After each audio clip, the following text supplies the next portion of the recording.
Hi friends, I hope you all are well and welcome you all in our channel's Education Points. So dear friends, our today's topics is type of chemical reactions and our problem questions of page number 6. So most probably I think you all are well learned to it. Alright, let's start the today's topics. Wait. Before that, it is humble requested to you all that if you are new users, then subscribe our channels and press the bell icons so that you can be able to see my updates and get notifications. Okay friends, now starts today's sessions. Why should a magnesium ribbon be cleaned before burning in air? Magnesium ribbon को जलाने से पहले साफ क्यों किया जाता है? Right दोस्तों, है ना।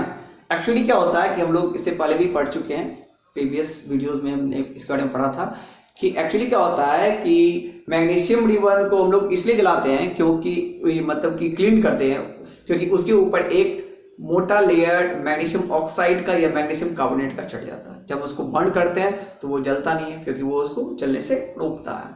तो हम लोग क्या करते हैं, सैंड पेपर, जिसको हिंदी में सरेस पत्र कहते हैं, सैंड पेपर जो आप लोग देखे होंगे कि ये कारपेंटर की दुकान में जो लकड़ी को साफ करने के लिए यूज करता है, तो उसी सैंड पेपर, वही सैंड पेपर को हम लोग क्या करते हैं, उससे पहले मैग्नीशियम रिबन्स को रब करते हैं।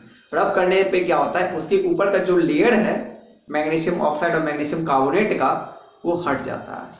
और फिर जब हम उसको बर्न करते हैं तो वाइट डेजिंग लाइट, एकदम चमकीला प्रकाश, है ना, श्वेत चमकीला प्रकाश, एकदम चमकदार, है ना, ठीक इस प्रकार वो बर्न होता है। इसलिए हमें, है ना, मैग्नीशियम रिबन को जलाने से पहले साफ करना चाहिए फ्रेंड्स। तो वही लिखा हुआ दोस्तों, we try to burn magnesium ribbons but it does not burn because a layer of MgO or MgCO3, magnesium oxide or magnesium carbonate, coated over magnesium ribbons. We remove the layer by rubbing with the sandpaper and then burn it. Then burn. It starts burning with a white dazzling lights and give white PPT of MgO. So we should a magnesium ribbon be cleaned before burning in air. Right friends? है दोस्तों।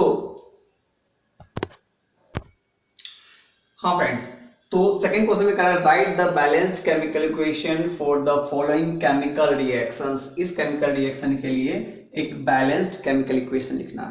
तो सबसे पहले हम लोग को तो ये लिखना पड़ेगा इसका केमिकल फॉर्मूला, राइट। हाइड्रोजन, पहले क्या लिखा हुआ है दोस्तों, hydrogen plus chlorine give rise to hydrogen chloride, hydrogen chloride दोस्तों, right.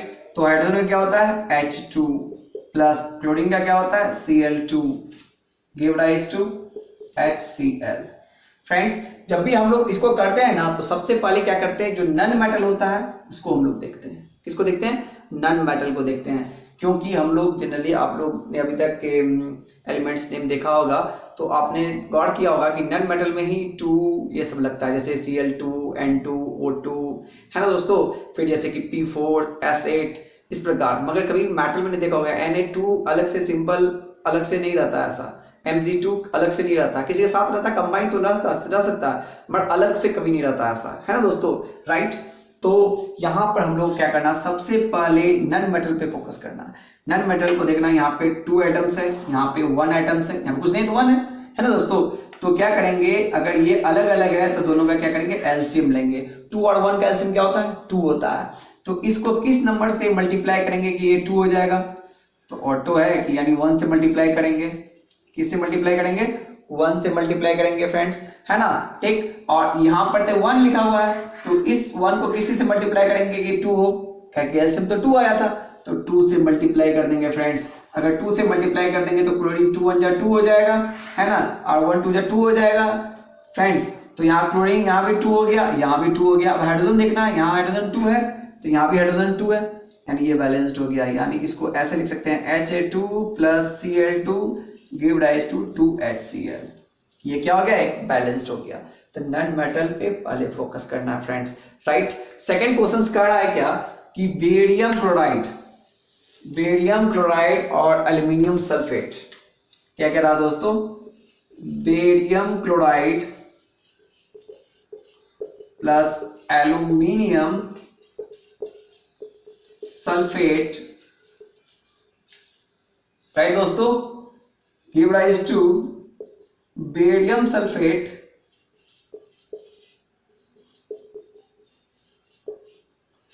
Plus aluminium chloride. Friends तो अब यहां पे सबसे पहले इसका फॉर्मूला बेरियम क्लोराइड का क्या होता है, BaCl2 प्लस एल्यूमिनियम सल्फेट का क्या होता है, Al2SO4 का whole 3। Friends give rise to barium sulphate BaSO4 plus aluminium chloride AlCl3। फिर फ्रेंड्स यहां पर क्या करेंगे हम लोग, देखेंगे यहाँ पे क्लोरीन 2 है, यहाँ पे क्लोरीन 3 है, दोनों अलग अलग हो गया, तो फिर क्या करेंगे, इस दोनों का एलसीएम लेंगे फ्रेंड्स। तो क्लोरीन 2 और 3 कैल्शियम कितना होता है, 6 होता है, यानी 6 होता है दोस्तों। 6 इसको 6 करने के लिए यहाँ पे क्या लिखेंगे, 3 लिखेंगे फ्रेंड्स। तो 3 लिख दिए है ना, तो ठीक, तो ये कितना हो गया, 3 2 6, क्लोरीन 6 हो गया। अब इसको 6 करने के लिए क्या चीज से मल्टीप्लाई करेंगे, तो 2 से मल्टीप्लाई करेंगे फ्रेंड्स। 2 3 क्या हो गया 6। अब देखना है एल्यूमिनियम कितना हो गया, एल्यूमिनियम यहाँ पे 2 एल्यूमिनियम हो गया, देखते हैं इस साइड 2 एल्यूमिनियम ऑलरेडी है, यानी अब ये हो गया है ना दोस्तों। तो अब यहाँ पर देखना है कि बेरियम कितना हो गया 3, तो बेरियम यहाँ कितना देखना 1 है, तो इसको 3 करने के लिए 3 से मल्टीप्लाई कर देंगे फ्रेंड्स। अब बेरियम भी 3 हो गया, क्लोरीन भी मिल चुका है, एल्यूमिनियम भी मिल चुका। अब देखना है सल्फेट का, सल्फेट कितना है यहाँ पे, ये 3 है, तो ये पूरे के लिए यानी 3 सल्फेट है, 3 सल्फेट है, तो यहाँ भी ये पूरा जो सल्फेट है वो कितना है 3 सल्फेट है, यानी ये बैलेंस्ड हो गया। समझिएगा दोस्तों, सबसे पहले हम लोग क्या करते हैं, इस पे नन मेटल को फोकस करते हैं। हीट एंड ट्रायल मेथड है ना, अनुमानित विधि जिसको कहते हैं, अनुमान लगा के देखते हैं, अच्छा ये हो गया इक्वल ये हो गया, इस प्रकार का जो है ना अनुमान लगा के, ठीक, तो एज्यूम कर जो हम लोग बना लेते हैं, तो इसी को कहा जाता है heat and trial method. Generally heat and trial method maximum students बनाते हैं। अलजेब्रिक मेथड कब बनाते हैं, जब हीट एंड ट्रायल मेथड्स में नहीं बनता है, तो अलजेब्रिक मेथड का यूज किया जाता है दोस्तों, राइट। तो ये समझ में आ गया होगा दोस्तों। आगे बढ़ते हैं हम लोग, थर्ड क्वेश्चन कर रहा है क्या, ध्यान दीजिएगा दोस्तों। थर्ड क्वेश्चन क्या कर रहा है कि सोडियम प्लस वाटर, क्या कर रहा है, sodium plus water give rise to sodium hydroxide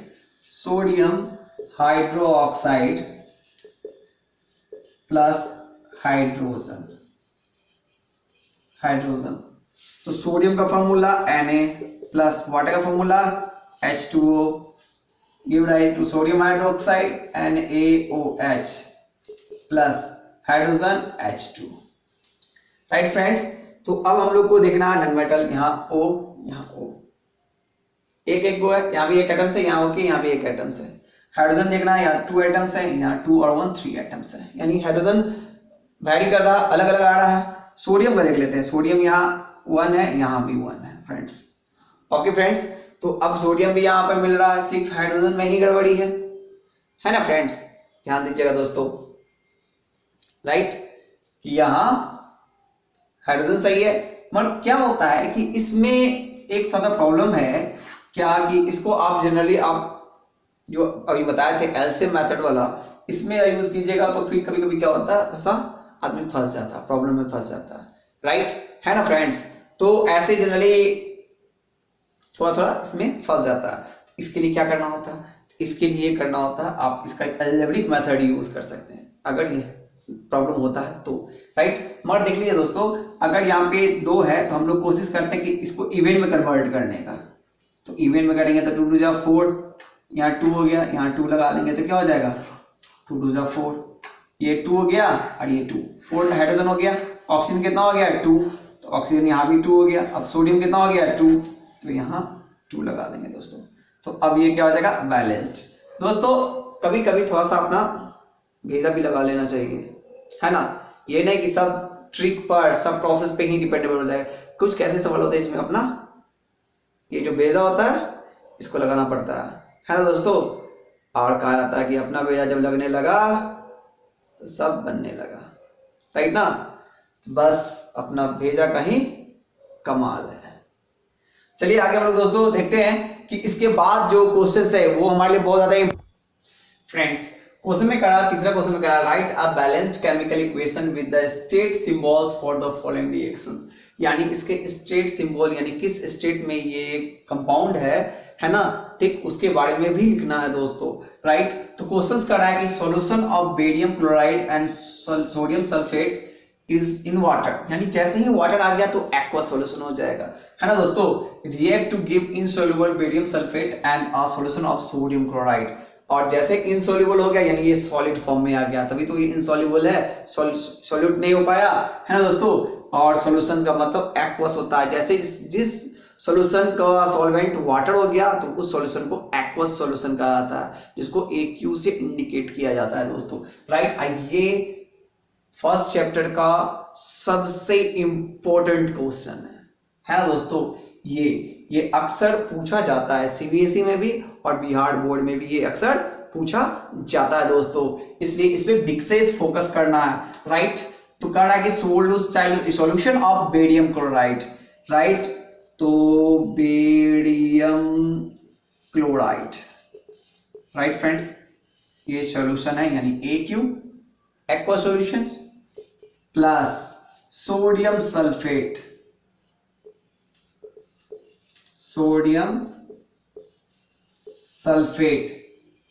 ये भी एक्वा सॉल्यूशन है friends. Give rise to barium sulphate, ये इनसॉल्युबल है, इनसॉल्युबल क्या बॉटम पे जाके जमा हो जाएगा, जैसे इनसॉल्युबल हो गया तो ये PPT हो गया, प्रेसिपिटेट हो गया, है ना फ्रेंड्स। प्लस सोडियम क्लोराइड,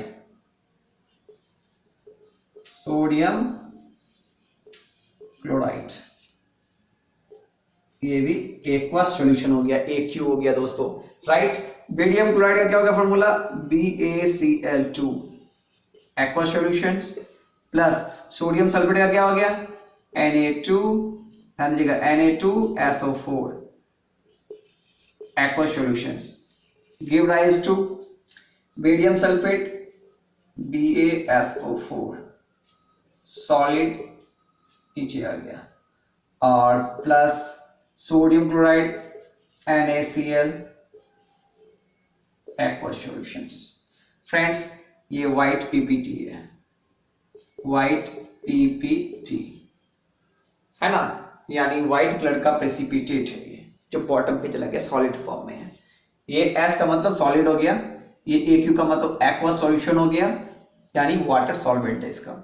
अब यहाँ पे इसको बैलेंस करना फ्रेंड्स, सबसे पहले फिर क्लोरीन का ले लेंगे। यहाँ पे क्लोरीन कितना है 2, यहाँ क्लोरीन कितना 1, तो 1 और 2 कैल्शियम 2, इसको 2 पुराने के लिए 1 से मल्टीप्लाई करेंगे, इसको 2 पुराने के लिए 2 से मल्टीप्लाई करेंगे, 2 से मल्टीप्लाई किया इसका 2 हो गया। अब सोडियम कितना हो गया 2, सोडियम यहाँ पर ऑलरेडी 2 है, क्लोरीन यहाँ 2, यहाँ 2 है, बेरियम 1, यहाँ बेरियम 1 है, सल्फेट 1 है, ये बैलेंस्ड हो गया, है ना फ्रेंड्स। तो ये ध्यान दीजिए दोस्तों, इस चैप्टर का ये सबसे इंपॉर्टेंट क्वेश्चन है जो अक्सर पूछा जाता है CBSE में भी और बिहार बोर्ड में भी, राइट फ्रेंड्स, है ना दोस्तों। तो अब हम लोग जानेंगे टाइप ऑफ केमिकल रिएक्शंस के बारे में, राइट फ्रेंड्स। अब हम लोग दोस्तों टाइप ऑफ रिएक्शंस की बात करेंगे, है ना दोस्तों। तो ऐसे टाइप तो बहुत सारे हैं, है ना, मगर सबसे पहला जो टाइप्स है वो कॉम्बिनेशन रिएक्शंस। तो कॉम्बिनेशन रिएक्शंस का मतलब क्या होता है दोस्तों, जैसे कि हम लोग बहुत सारा सामान मिलाकर किसी एक सामान का फॉर्मेशन करते हैं। जैसे एग्जांपल में अब सब्जी में बहुत सारा रॉ मटेरियल होता है, बहुत सारा रॉ मटेरियल में जैसे कि आलू हो गया, प्याज हो गया, फिर मसाला हो गया, हल्दी, मसाला में हल्दी हो गया, नमक हो गया, फिर तेल हो गया, तो बहुत सारी चीज मिलाते हैं तो एक सब्जी बनता है, राइट, तो वेजिटेबल बनता है ना दोस्तों, ठीक। फिर जैसे कि मान लिया जाए खिचड़ी बनाते हैं, खिचड़ी हमारे बिहार में तो खिचड़ी बहुत फेमस है दोस्तों, है ना। तो खिचड़ी जो बनाते हैं जनरली पहले है ना, सभी सैटरडे को मनाते थे खिचड़ी। अब तो सैटरडे संडे सब एक ऐसा हो गया, लॉकडाउन में पता ही नहीं चलता कौन संडे है, कौन मंडे है, कौन ट्यूसडे है, राइट।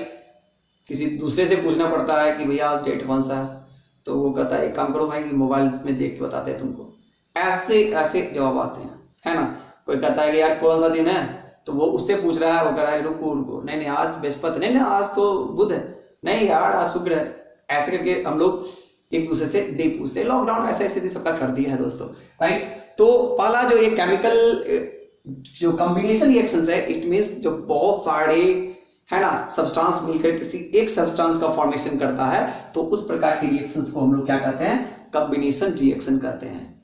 जब बहुत सारे सब्सटेंस किसी एक सब्सटेंस का फॉर्मेशन करता है मिलकर, राइट, तो उस रिएक्शंस को क्या कहते हैं, कॉम्बिनेशन रिएक्शन कहते हैं। यानी व्हेन टू और more substance react to each other and form a new substance, then it is known as combination reaction। ध्यान दीजिएगा दोस्तों, यानी इसमें जो रिएक्टेंट होंगे वो 2 और मोर देन 2 होंगे, मगर प्रोडक्ट हमेशा 1 होगा, राइट दोस्तों। तो हम लोग इसको ऐसे लिख सकते हैं कि when 2 or more substance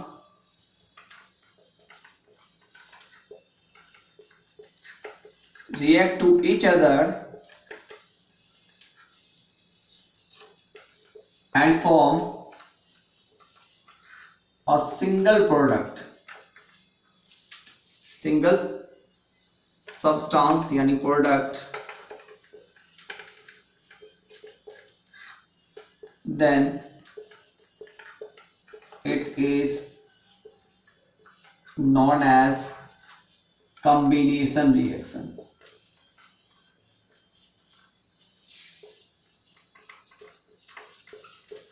नाम से ही दोस्तों जाहिर हो रहा है, कॉम्बिनेशन का मतलब होता है कंबाइन करना, कंबाइन का मतलब होता है जोड़ना, जोड़कर एक कर देना।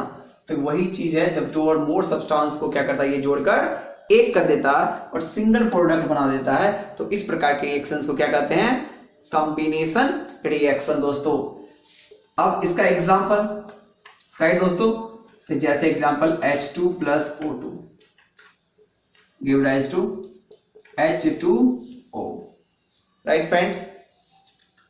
Second examples CaO plus CO2 give rise to CaCO3। अब यहां सवाल उठता है दोस्तों, इसमें सबसे इंपॉर्टेंट चीज ये है कि एक चीज आपको ध्यान देना है कि इस पूरे टॉपिक्स में हम आपको मैक्सिमम कितना आप एग्जाम्पल दे सकते हैं ये सिखाएंगे, है ना दोस्तों। बहुत आदमी क्या होता है कि एग्जाम्पल ज्यादा नहीं दे पाता, मैडम आप लोग को इतना एग्जाम्पल देना सिखा देंगे कि सामने वाला थक जाएगा और आप एग्जाम्पल देते नहीं थकिएगा दोस्तों, राइट। तो अब यहाँ पर आया कॉम्बिनेशन रिएक्शंस का कैसे एग्जाम्पल बहुत सारा दे सकते हैं दोस्तों, है ना दोस्तों। तो बस क्या करना है, एक तरफ एक मेटल लेना है, एक तरफ नॉन मेटल लेना है और रिएक्ट कर देना है। एक नॉन मेटल को पकड़ना है, इधर से मेटल चेंज करते जाना है और हमेशा रिजल्ट फॉर्म करना है। जैसे एग्जांपल में सोडियम ले लिए, क्लोरीन ले लिए, तो क्या हो गया, सोडियम क्लोराइड बन गया। फिर मेटल चेंज करें, मैग्नीशियम ले लिए, ये क्लोरीन रहने दिए, तो क्या बन गया, MgCl2 बन गया। फिर यहाँ पे पोटासियम ले लिए, फिर Cl2 ही रहने दिए, तो क्या हो गया, KCl बन गया। तो ये क्या है कि सिर्फ एक नॉन मेटल लिए और यहाँ पे बहुत सारे मेटल को चेंज कर दिए, तो इतना बन सकता। फिर क्या करेंगे, फिर नॉन मेटल को चेंज कर देंगे, और इस प्रकार तो बहुत सारे एग्जांपल हम लोग दे सकते हैं। किसका, तो कॉम्बिनेशन रिएक्शन का दोस्तों, राइट, है ना। ठीक, तो आज के लिए दोस्तों इतना ही। आपको ये वीडियो कैसा लगा आप हमें, है ना, कमेंट में बताएंगे, और अच्छा लगा तो लाइक भी कर दीजिएगा दोस्तों, और सब्सक्राइब करना नहीं भूलिए। ये पूरे क्लास 10 चलेगा, लॉकडाउन हटने के बावजूद भी ये थ्रू आउट चलता रहेगा।